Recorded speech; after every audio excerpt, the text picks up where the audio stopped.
Hello guys, welcome to back my YouTube channel. मैं doctor Rajesh Kumar Tiwari आज फिर उपस्थित हुआ हूं एक नए टॉपिक के साथ। आज का हमारा टॉपिक है electric field strength due to electric dipole at the point the equatorial line broad on side on position. इसे दो तरीके से बोल सकते हैं, या तो हम इक्वेटोरियल लाइन बोल सकते हैं या board on side on position. देखिए यहाँ पर ये हमने एक डाइपोल लिया है और इस डाइपोल की हमें इलेक्ट्रिक फील्ड स्ट्रेंथ फाइंड करनी किस जगह, पॉइंट पी पर। और वो पी पॉइंट कहां से लिया गया है, इस डाइपोल के सेंटर से आर पोजीशन पे। कैसे, परपेंडिकुलर लिया गया है। किस तरीके से लिया गया है, डाइपोल के परपेंडिकुलर लिया गया। जो यहां पर हमने डाइपोल लिया है उसके सेंटर से आर पोजीशन पर, सेंटर से आर पोजीशन पर। और वो सेंटर से आर पोजीशन कैसी है, डाइपोल के परपेंडिकुलर है। क्लियर है ना। तो परपेंडिकुलर एक लाइन ड्रॉ करते हैं जिसकी लेंथ कितनी, आर है, और वो पॉइंट क्या है, पी। इस पॉइंट पी पर इस डाइपोल की इलेक्ट्रिक फील्ड स्ट्रेंथ फाइंड करना है। इसी को मैंने यहां पर लैंग्वेज के फॉर्म में डिस्क्राइब किया है। इसी कंडीशन को मैंने यहां पर डिस्क्राइब किया है। क्या है, let P a point at a distance r from the centre of the dipole O. The vector sum of the field due to charge plus q and minus q. देखिए एक डाइपोल क्या होता है, जिसके दो चार्ज होते हैं, very small distance पर दोनों रखे होते हैं। देखिए ये क्या है, प्लस चार्ज है, ये क्या है, माइनस चार्ज है। इसकी वजह से फील्ड का डायरेक्शन अलग होगा, इसकी वजह से फील्ड का डायरेक्शन इस पॉइंट पर अलग होगा। देखिए प्लस चार्ज की वजह से इस पॉइंट पर फील्ड का डायरेक्शन क्या होगा, आउटवर्ड होगा, क्योंकि यहां पर एक टेस्ट चार्ज कैसा होगा, पॉजिटिव होगा। ये पॉजिटिव और ये पॉजिटिव क्या करेगा, रिपल कर देगा। जबकि ये क्या है, निगेटिव है, तो निगेटिव और यहाँ टेस्ट चार्ज कैसा, पॉजिटिव, तो ये अट्रैक्ट करेगा। तो दोनों का डायरेक्शन अलग अलग होगा, लेकिन बाद में इनको क्या करेंगे, वेक्टर सम करके निकाल लेंगे। तो नेट इलेक्ट्रिक फील्ड इस पॉइंट पर फाइंड कर लेंगे। तो आप देखिए इस लाइन को हम मिला लेते हैं। यहां पर आप देखिए इस लाइन को हमने ड्रॉ कर लिया। एक ये देखिए पॉजिटिव चार्ज है, इस पॉजिटिव चार्ज और यहां पर एक टेस्ट चार्ज पॉजिटिव होगा। तो क्या होता है, पॉजिटिव टेस्ट चार्ज की वजह से इलेक्ट्रिक फील्ड का डायरेक्शन क्या होता है, इनके आउटसाइड होगा, अलोंग टू लाइन ही होगा, लेकिन कैसा होगा, इस लाइन के आउटसाइड, यानी इस चार्ज के, पॉजिटिव चार्ज के आउटसाइड होगा। तो यहां पर ये आ जाएगा प्लस चार्ज की इलेक्ट्रिक फील्ड हो गई। प्लस चार्ज की इलेक्ट्रिक फील्ड क्या होगी, ई प्लस क्यू हो जाएगी। आप E1 E2 से भी रिप्रेजेंट कर सकते हैं। इसी तरीके से यहां पर ये निगेटिव चार्ज के लिए क्या हो जाएगा, इसी तरीके से निगेटिव चार्ज के लिए इलेक्ट्रिक फील्ड का जो डायरेक्शन होगा, यानी कि ये इसी लाइन के अलोंग होगा और कैसा होगा, इनसाइड होगा। तो यहां पर क्या हो जाएगा, E माइनस क्यू चार्ज, यानी कि हमने पॉजिटिव चार्ज के लिए क्या रिप्रेजेंट किया, electric field E plus Q charge से रिप्रेजेंट कर रहे हैं, जबकि निगेटिव के लिए क्या कर रहे हैं, E क्यू चार्ज से रिप्रेजेंट कर रहे हैं। क्लियर है। तो अब यहां पर ध्यान दीजिएगा, ये ट्रायंगल AOP, ये राइट एंगल ट्रायंगल है। ये कैसा है, राइट एंगल ट्रायंगल है। ये लेंथ कितनी है, L है। डाइपोल की टोटल लेंथ कितनी है, 2L है। एक मिडिल से कितनी हो जाएगी, L, और यहां से L हो जाएगी। अब ये L है, ये R है, पाइथागोरस थ्योरम से ये लेंथ कितनी हो जाएगी, R square plus L square, और अंडर रूट हो जाएगा, under root R square plus L। ये कितनी लेंथ हो जाएगी, AP के इक्वल। AP लेंथ कितनी हो जाएगी। इसी तरीके से B और P लेंथ कितनी हो जाएगी, ये भी लेंथ PB इक्वल टू हो जाएगी under root R square plus L square. ये वैल्यू निकल कर आ जाएगी। क्लियर है। अब देखिए हम इस पॉइंट P पर इलेक्ट्रिक फील्ड इंटेंसिटी फाइंड कर लेते हैं। पॉइंट P पर प्लस चार्ज की वजह से इलेक्ट्रिक इंटेंसिटी कितनी होगी, तो देखिए यहां पर electric field eight P due two plus charge की वजह से, यानी प्लस चार्ज की वजह से इलेक्ट्रिक इंटेंसिटी कितनी हो जाएगी, ई क्यू इक्वल टू हो जाएगी 1/4πε0 क्यू चार्ज है और अपॉन डिस्टेंस कितनी दी है, ए पी स्क्वायर, कितनी है ये, ए पी स्क्वायर, और ए पी स्क्वायर बराबर क्या है, आप ए पी इक्वल टू कितना, √r² प्लस एल स्क्वायर है। तो यहाँ पर वैल्यू पुट कर दीजिए इसी तरीके से, ये फाइनली ये निकल कर आ जाए 1/4πε0 क्यू, और ए पी का स्क्वायर का मतलब है रूट कैंसिल हो जाएगा, तो r² प्लस एल स्क्वायर, ये वैल्यू आ जाएगी। अब इसका डायरेक्शन किधर होगा, तो देखिए इसका डायरेक्शन ए टू पी है। देखिए इलेक्ट्रिक फील्ड का डायरेक्शन किधर है, पॉजिटिव चार्ज के लिए किधर है, आउटसाइड है। तो यहां पर लिख दीजिए डायरेक्शन ए टू पी, ए से पी को, यानी आउटसाइड है। अब इसी तरीके से नेगेटिव चार्ज के लिए क्या निकाल लेंगे, इलेक्ट्रिक फील्ड, जिसका डायरेक्शन क्या है, इनसाइड, नेगेटिव चार्ज की ओर है। तो यहां पर देखिए electric field at due to minus charge, तो E minus q equal to 1/4πε0 q upon, और ये पोजीशन कितनी है यहाँ पर, √r² प्लस एल स्क्वायर है, और जब हम इसका स्क्वायर करेंगे तो रूट हट जाएगा, क्लियर है। और इसका डायरेक्शन किधर होगा, इसका डायरेक्शन हो जाएगा P to B, क्लियर है, यहां तक समझ में आ गया। आप देखिए एक फील्ड आउटसाइड है इस लाइन के, दूसरी क्या है, इनसाइड है, दोनों का डायरेक्शन अलग अलग है। तो हम इसका क्या करते हैं, यहां पर एक थीटा एंगल ले लेते हैं, एक थीटा ये। अब देखिए ये साइड और ये साइड, इस ट्रायंगल में ए पी बी में दो साइड इक्वल है। देखिए ये साइड और ये साइड इक्वल है, तो दोनों साइड इक्वल है, तो उसके दोनों एंगल भी इक्वल होंगे, ये भी थीटा हो जाएगा और ये भी थीटा हो जाएगा, क्लियर है। अब देखिए इसका एक कंपोनेंट, इसका E प्लस चार्ज का कंपोनेंट निकाल लेते हैं, E माइनस चार्ज का कंपोनेंट निकाल लेते हैं।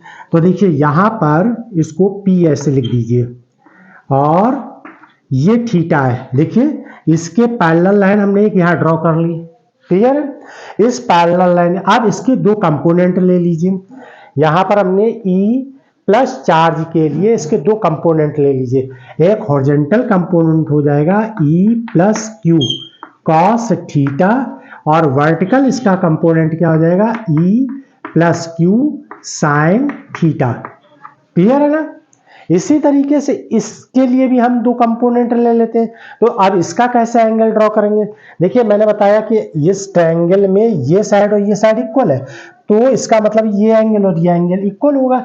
अब इस लाइन के पैरेलल ये लाइन खींचिए, तो ये वाला एंगल इसके क्या होगा, अल्टरनेट इक्वल हो जाएगा, थीटा के हो जाएगा। अब E माइनस के भी दो कंपोनेंट होंगे, ये तो हॉरिजॉन्टल कंपोनेंट हो जाएगा E minus Q charge cos theta, और इसका ये वाला जो कंपोनेंट है यानी वर्टिकल कंपोनेंट है वो हो जाएगा E minus Q sine theta, clear है ना।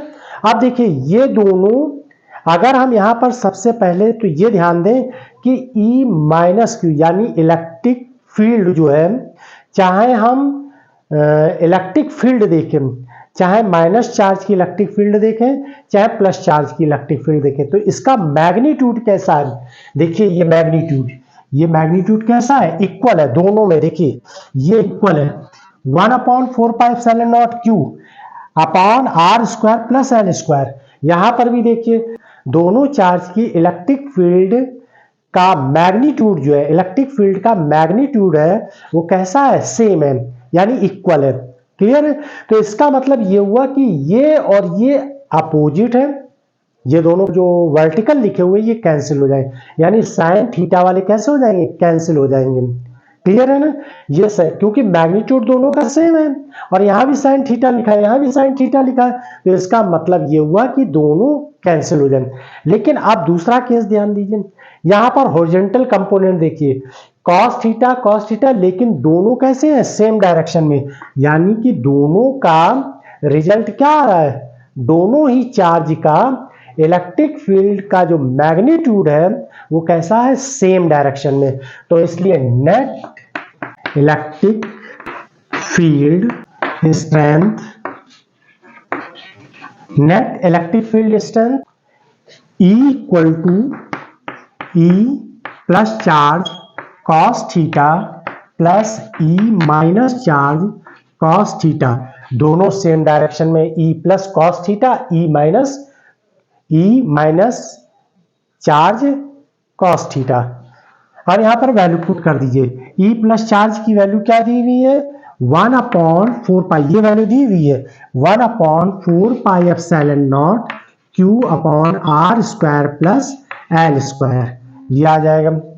और कॉस थीटा लिख दीजिए प्लस यहाँ पर 1/4 पाई एप्सिलॉन नॉट, इसके लिए वैल्यू देखिए, ये लिखी 1/4 pi epsilon naught to R square plus L square.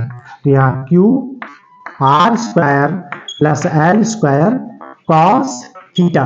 अब ये देखिए दोनों सेम है, ऐड कर दीजिए तो ये हो जाएगा 2Q अपॉन 4 पाई epsilon naught R square plus L square, और ये क्या लिखा है, कॉस थीटा हो जाएगा। ये क्या हो जाएगा, कॉस थीटा। अब कॉस थीटा की वैल्यू लिख लीजिए। कॉस थीटा की वैल्यू क्या आ जाएगी, तो देखिए ये राइट एंगल ट्रायंगल है, ये देखिए PAO, ये वाला देखिए, ये राइट एंगल ट्रायंगल है कि नहीं। तो इसमें देखिए ये है हाइपोटेन्यूस, ये है बेस लाइन, तो कॉस थीटा इक्वल टू हो जाएगा L upon under root R square plus L square. देखिए ये कितना दिया है, R under root R square plus L square, ये कितना ही दिए, बेस लाइन L के इक्वल दिया है। तो कॉस थीटा बराबर क्या होता है, L by under root R square plus L square. तो यहाँ कॉस थीटा की वैल्यू पुट कर दीजिए। आप कॉस थीटा की वैल्यू पुट करेंगे तो L अपॉन कितना हो जाएगा, under root R square plus L square. अब ये देखिए किसके बराबर होता है, 2QL equal to dipole moment होता है, जिसे हम किससे रिप्रेजेंट करते हैं, P से। इससे पहले मैंने एक डाइपोल मोमेंट का वीडियो बना के ऑलरेडी अपलोड कर रखा, तो उसे आप देख लीजिएगा। तो ये हो जाएगा formula P, 2QL equal to क्या हो जाएगा, डाइपोल मोमेंट के इक्वल होता है। तो यहाँ पर P से रिप्रेजेंट करिए 1/4 पाई एप्सिलॉन नॉट, ये वैल्यू, और ये देखिए R square plus L square, ये भी R स्क्वायर प्लस, ये पावर 1 है और ये पावर कितनी, हाफ है। पावर 1 को पावर हाफ में जोड़ेंगे तो कितना आ जाएगा, 3/2 हो जाएगा। तो यहाँ पर लिख दीजिए R square plus L square, और ये पावर कितनी हो जाएगी, 3/2 हो जाएगी। क्लियर। अब यहां पर R की वैल्यू L से बहुत बड़ी हो, R की वैल्यू L से बहुत बड़ी है, तो R स्क्वायर L स्क्वायर से और बड़ा हो जाएगा। तो इसका मतलब है कि L को निगलेक्ट कर देंगे, यहां पर क्या कर देंगे, छोड़ देंगे। तो R ग्रेटर देन, तो इसका मतलब है R स्क्वायर और बड़ा हो जाएगा L स्क्वायर से, तो यहां पर क्या करेंगे, L स्क्वायर को निगलेक्ट कर देंगे। तो L इज निगलेक्ट, ये क्या कर दीजिए, निगलेक्ट कर दीजिए, निगलेक्टेड, इसको निगलेक्ट कर दीजिए। क्लियर है। तो आप ध्यान दीजिए, यहां पर L तो निगलेक्ट हो जाएगा, तो क्या बचेगा, R की पावर 3/2, ये R स्क्वायर है, 3/2 है, तो ये 2 और 2 कैंसिल हो गई। तो फाइनली आ जाएगा result equal to P 1/4 pi epsilon naught R की पावर 3। फिर देखिए ध्यान दीजिए, यहाँ पर ये R स्क्वायर और ये 3/2 है, तो 2 पर कैंसिल हो गई, पावर 3 बची, तो R की पावर क्या आ जाएगी, 3 आ जाएगी। क्लियर। और इसकी यूनिट हो जाएगी न्यूटन बाई कूलाम। इसका डायरेक्शन, फाइनली डायरेक्शन देखिए, ये पॉजिटिव चार्ज है, ये नेगेटिव चार्ज है, और यहाँ पर डायरेक्शन किधर की ओर दिखाई दे रहा है, पॉजिटिव टू नेगेटिव। यानी कि जब आप यहां पर बोर्ड ऑन साइड पोजीशन से इलेक्ट्रिक फील्ड स्ट्रेंथ फाइंड करेंगे, board on side on position से, तो उसका जो डायरेक्शन होगा, इसका रिजल्टेंट डायरेक्शन होगा, वो किधर की ओर है, देखिए निगेटिव की ओर है ना, तो पॉजिटिव टू निगेटिव। यहां लिखेंगे direction positive charge to negative charge, positive charge से निगेटिव चार्ज की ओर होगा। या यूं कह लिए A to B, A to B, या फिर ऐसे भी और ए टू बी, आप ऐसे भी लिख सकते हैं। और यहां पर ध्यान रखिएगा ए टू बी आपने इंडिकेट कर दिया है, ए पॉइंट किस पर है, पॉजिटिव चार्ज के लिए, बी पॉइंट किसके लिए, नेगेटिव चार्ज के लिए। क्लियर है? तो ये फाइनली आपका रिजल्ट आ गया। Thanks for watch my video.